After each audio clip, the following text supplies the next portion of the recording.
Nos detenemos unos minutos aquí para conversar con el licenciado en Economía, don Gustavo Irías. Él es el coordinador de la Coalición Anticorrupción. Licenciado Irías, buenas noches. Gracias por acompañarnos. Buenas noches y muchas gracias por la invitación para compartir sobre este tema tan importante como es el tema de la CICIG. Sí. Antes de ese tema de la CICIG, de la Comisión contra la Corrupción y la Impunidad en Honduras, con el apoyo de Naciones Unidas, quiero preguntarle su impresión sobre este informe del Departamento de Estado hecho público ayer sobre el clima de inversión para Honduras. Bueno, me parece que es importante destacar la necesidad de recuperar, reconstruir el Estado de Derecho. Sabemos que 12 años de régimen autoritario prácticamente destruyeron este Estado, o pues convirtieron el Estado hondureño en un Estado frágil, degradado, e incluso pues ha sido calificado como un narcoestado. Es una necesidad imperiosa y es parte, creo, de este proceso orientado, pues, este proceso de transición que vivimos del autoritarismo a este gran esfuerzo por reconstruir la democracia y dentro de eso el Estado de Derecho, que es clave para la reconstrucción del país mismo, ¿no? Por otro punto, otro tema, el de la elección de la Corte Suprema de Justicia.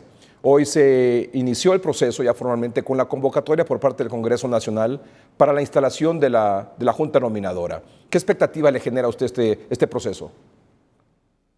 Bueno, realmente finalmente, después de todo el debate que se suscitó en torno a esta ley, ya publicada en la Gaceta, vemos que realmente representa avances en relación a la norma jurídica que teníamos anteriormente, sobre todo cuando se introducen estos criterios para medir la idoneidad, para medir el tema ético, moral, aunque bueno, se bajaron los porcentajes.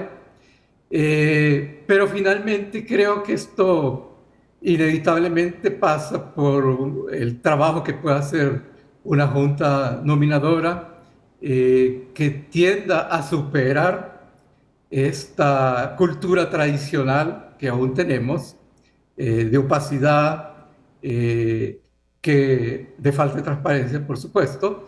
Y lógicamente, pues hay que decir que la decisión final está en los partidos políticos.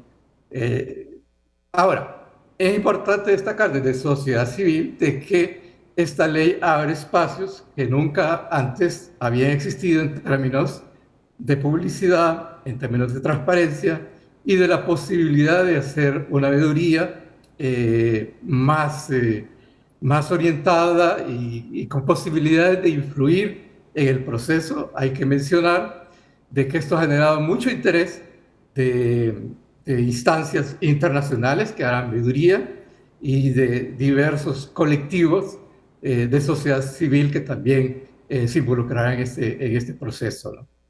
Y un tercer tema sobre el cual queríamos escuchar su opinión, licenciado Irías, es sobre este memorándum de entendimiento entre el gobierno de Honduras y la Secretaría de Naciones Unidas para la llegada de la Comisión contra la Corrupción y la Impunidad en Honduras. Primero quiero preguntarle, ¿usted cree que va a venir la CICIG aquí a Honduras? Me parece que se está avanzando en el proceso. Eso es lo que hay que ver. Si partimos del supuesto que este memorándum de entendimiento, que sabemos pues no es oficial y es un borrador, si este memorándum salió de la oficina del secretario general de Naciones Unidas, podríamos ver un mensaje fuerte de la voluntad del secretario general de apoyar la lucha contra la corrupción y la impunidad en el país y que quisiera que esta misión comenzara pronto, en un periodo de 6 meses, y vemos que hay una respuesta, insistiendo que si este documento surgió de Naciones Unidas, ha habido una respuesta bastante pronta, conociendo la naturaleza de esta organización. 2 meses y medio que tuvimos la misión de evaluación técnica, ¿no? Entonces, me parece que con este memorándum se entraría de lleno a una fase de negociación entre el gobierno hondureño y Naciones Unidas para llegar o realizar este esfuerzo por establecer este mecanismo internacional. Sí. Destacar que el foco de este memorándum de entendimiento es necesario para la instalación de esta CICIG, y reconocer que en Honduras no existen condiciones para que un mecanismo internacional venga a trabajar de manera eficiente en la lucha contra la corrupción. ¿Por qué? Porque simplemente tenemos instalado un modelo que bloquea la acción penal, es un modelo de impunidad, es lo que hemos llamado los pactos de impunidad que son necesarios abrogar, derogar, que es precisamente lo que está planteando este memorándum, aparte de crear nuevas leyes y una nueva institucionalidad que permita hacer frente a esta lucha contra la corrupción. En ese sentido, me parece que es suficientemente lógico y consistente el memorándum para poder avanzar en este proceso. Si usted lee detenidamente este memorándum, verá de que, si es cierto, está enfocado en la fase 1 y en la fase 1 está planteada el desarrollo de dos procesos simultáneos, la llegada al corto plazo de un equipo de expertos que apoyará con asesoría técnica, incluso este proceso de elección de la Corte Suprema de Justicia, y a la vez, simultáneamente, el Congreso Nacional tendrá que desarrollar toda una agenda orientada a abrogar y derogar todos estos pactos de impunidad, sin los cuales no podría actuar esta misión. Así que yo digo que como activista anticorrupción, vemos positivo el avance con este memorándum. Es un proceso complejo, pero que en buena medida depende de la voluntad política del gobierno y la voluntad política específicamente que puede existir en el Congreso Nacional por avanzar en implementar su agenda anticorrupción, que ya está definida en la comisión que lleva ese mismo nombre, ¿no? Sí. Para ilustración y ubicar en contexto a nuestros amables televidentes, licenciado Irías, ha circulado este memorándum de entendimiento entre el gobierno de la República de Honduras y la Secretaría de Naciones Unidas, precisamente para la instalación de la Comisión contra la Corrupción y la Impunidad en Honduras. Y como bien decía el licenciado Irías, está dividido en fase 1, fase 2. Parte de la fase 1 es la llegada de un equipo de expertos que vienen a analizar, a estudiar el clima favorable o no para la instalación de una Comisión contra la Corrupción e Impunidad en Honduras, hacer algunas recomendaciones. Esto ya ocurrió, ya se le entregó un listado de recomendaciones al gobierno de la República, previo a la instalación de la CICIG ya formalmente en el país. Llama la atención un par de cositas para puntualizar lo que decía el licenciado Irías. El numeral 5 establece que el gobierno reconoce que la implementación de las conclusiones del equipo de expertos que será enviado durante la fase 1, que podrán incluir, más podrán no estar limitadas a la necesidad de abrogar, derogar, reformar y aprobar ciertas leyes y determinados textos reglamentarios, constituirá un requisito para que las Naciones Unidas prosigan con su involucramiento. Es decir, condicionan Naciones Unidas a continuar en este proceso de instalación de la CICIG a la necesidad de abrogar, derogar, reformar y aprobar ciertas leyes y determinados textos reglamentarios. Entre eso está lo que decía el licenciado Gustavo Irías, la eliminación de los pactos de impunidad que impiden las condiciones necesarias para que una comisión como esta haga su trabajo de manera eficiente. Licenciado Irías. Correcto. Y en ese sentido, como le decía, es un mensaje positivo, porque realmente es una respuesta favorable del secretario general, en el sentido de que sí tiene la voluntad, sí Naciones Unidas está interesado en apoyar al gobierno hondureño, al pueblo hondureño, en la necesaria lucha contra la corrupción y la impunidad, que es una condición básica, si retomamos sus inquietudes iniciales, en cuanto incluso contar con un clima favorable para recuperar la economía y para desarrollar la democracia, para perfeccionar, es decir, todo este sistema que realmente pues, sufrió pues, un fuerte proceso de deterioro durante todo este largo Así. periodo de lo que nosotros llamamos un régimen autoritario. Sí, licenciado Irías, es decir, si no se eliminan esos pactos de impunidad aprobados en Congreso Nacional anterior y en este, ¿no viene la Sisi?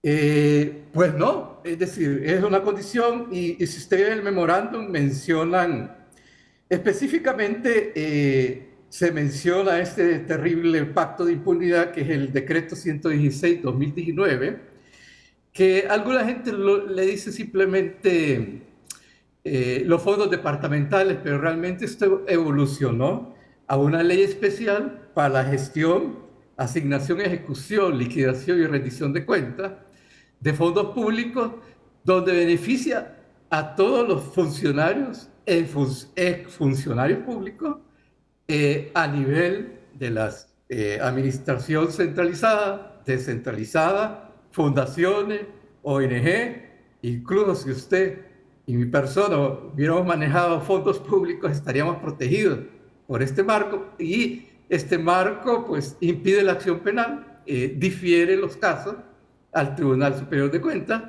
Con este decreto, que lo menciona específicamente el memorándum, no es posible avanzar en la lucha contra la corrupción. Además, este memorándum vuelve a insistir lo que la MASI reiteradamente planteaba, la necesidad de una ley, la aprobación de una ley de colaboración eficaz, que es otra de las condiciones que está planteada específica y textualmente en el texto, ¿no? Sí, sí, sí, definitivamente. O sea, sin eso no hay Sisi, así de sencillo. Sin eso no se avanza. Hay que crear condiciones básicas para la instalación. Si esas condiciones no existen, no será posible que se instale una CICI. Muy bien. Y otro punto importante de este memorando, y quiero su opinión. El numeral 6. Los participantes reconocen que sería necesaria la adopción de todas las reformas que permitan al futuro mecanismo internacional de lucha contra la impunidad y la corrupción realizar investigaciones de forma independiente, así como constituirse como acusador privado. Nos quedamos ahí. Realizar investigaciones de forma independiente, así como constituirse como acusador privado.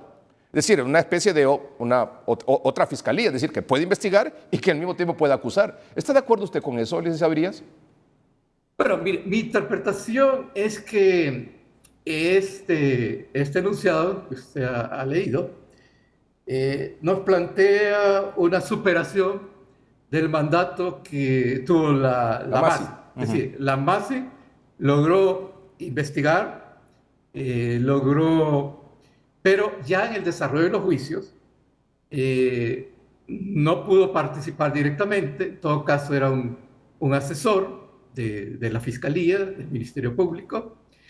Decirle que esto de acusador privado ya existe en nuestra normativa jurídica, en el Código Procesal Penal, y no habría que interpretarlo, de acuerdo a mi lectura, como que con ello se vienen a suprimir el rol del Ministerio Público en cuanto al monopolio de la acción penal. Sí. Para que realmente funcione el acusador privado, el Ministerio Público debe haber introducido una acción. Si el Ministerio Público ha introducido una acción, viene el papel del acusador privado. En ese sentido, ¿qué nos dice? nos dice, y si usted ve el memorándum y vemos la letra pequeña del memorándum, hay referencias permanentes o reiterativas sobre el Ministerio Público, plantea la necesidad de un diálogo al corto plazo con el Ministerio Público, la reforma de una serie de instrumentos para que mejoren la acción penal de este ministerio. Y esto nos dice que a la vez que Naciones Unidas está preocupada por la elección de una nueva corte y está planteando apoyar técnicamente ese proceso, a la vez es necesario tener un ministerio público muy diferente al que hemos tenido hasta ahora, que tenga la voluntad de actuar contra la corrupción y que lleve adelante este proceso, y al final de cuentas la misión vendrá, como toda misión internacional, a reforzar las capacidades nacionales, y dentro de esas capacidades nacionales tenemos el Ministerio Público y la misma Corte Suprema de Justicia. Sí. Y finalmente, lo que usted manifestaba, y ha insistido y ha reiterado, el numeral 7, los participantes entienden que cualquier acuerdo bilateral para la llegada de la Sisi que estableciera un mecanismo internacional imparcial e independiente será concluido únicamente, destaco esta palabra, únicamente después de que el gobierno haya cumplido con su compromiso de implementar las conclusiones del grupo de expertos de la fase 1 para el funcionamiento efectivo del mecanismo internacional. Licenciado Irías. Sí, eso. Fíjese que en algún momento la coalición anticorrupción planteó un posicionamiento público en el marco de la llegada de la misión técnica ya en mayo, donde precisamente planteábamos de que era fundamental contar con una serie de condiciones básicas que sentimos que en buena medida este memorando las retoma. Siempre hemos creído de que, dada la actual institucionalidad, el marco jurídico que existe, no sería posible la actuación de una misión internacional. De ahí que realmente se puede decir que la pelota está en la cancha del gobierno, específicamente del Congreso Nacional, y están, pues, yo diría, obligados a mostrar a la ciudadanía que tiene la voluntad política de luchar efectivamente contra la corrupción, contra la impunidad, y que realmente se va a avanzar a la derogación de estos marcos jurídicos que impiden toda acción penal. Licenciado Gustavo Irías, le agradezco mucho que haya aceptado esta conversación con Noticieros Hoy Mismo, y le vamos a agradecer también que en el transcurso de este proceso nos siga aportando su opinión sobre este particular. ¿Le parece? Con todo gusto. Muchas gracias. Muchas gracias. Buenas noches. Muchas gracias. Licenciado Gustavo Irías, es licenciado en Economía y coordinador de la Coalición Anticorrupción.